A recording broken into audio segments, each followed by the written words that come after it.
Hello សួស្តីអ្នកទាំងអស់គ្នាថ្ងៃនេះខ្ញុំមាន keyboard មួយ brand ដែលចង់យកមកចែកជូនអ្នកទាំងអស់គ្នាហើយទាំងអស់នេះគឺជា brand របស់ Attack ដែល code របស់វានោះគឺ K75 Pro អញ្ចឹងយើងមកយល់ពីការ design របស់ keyboard នេះបន្តិចអញ្ចឹងការ design របស់វាដូចទាំងអស់គ្នាបានឃើញនៅក្នុងវីដេអូនេះអញ្ចឹងទាំងទៅលើ keycap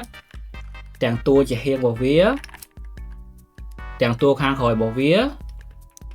និងតួខាងគៀនរបស់វានេះដែលគេ design ជាងមកគឺបែប transparent ខ្លាំងមែនតើ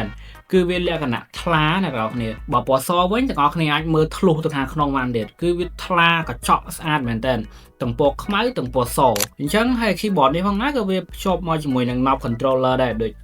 នៅក្នុងវីដេអូដូចខ្ញុំដាក់ដៃមូលអ្នកគ្នាមើលអញ្ចឹងណាហើយ knob controller ហ្នឹងគឺវាបញ្ជាទៅលើ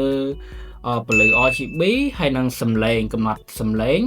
បន្ថែមបន្ថយតាមចំណុចចិត្តរបស់អ្នកទាំងអស់គ្នាអញ្ចឹង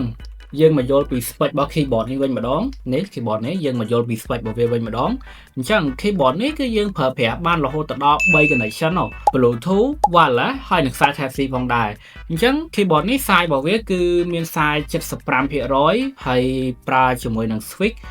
wide linear switch របស់វាគឺពណ៌សហើយបើនិយាយពីសលេងរបស់ switch នេះវិញ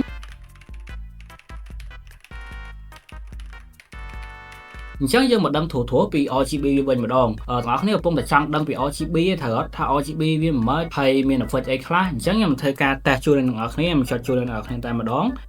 ថ្ងៃនេះឃើញអត់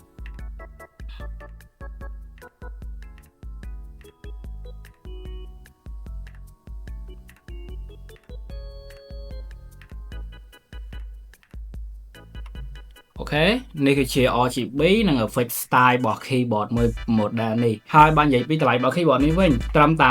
$55តែប៉ុណ្ណោះគឺវាធូរថ្លៃខ្លាំងមែនតើសម្រាប់បងប្អូនដែលមានតម្រូវការចង់បាន keyboard មួយ model នេះហើយចង់យកប្រើប្រាស់ការងារឬមួយក៏លេង game អី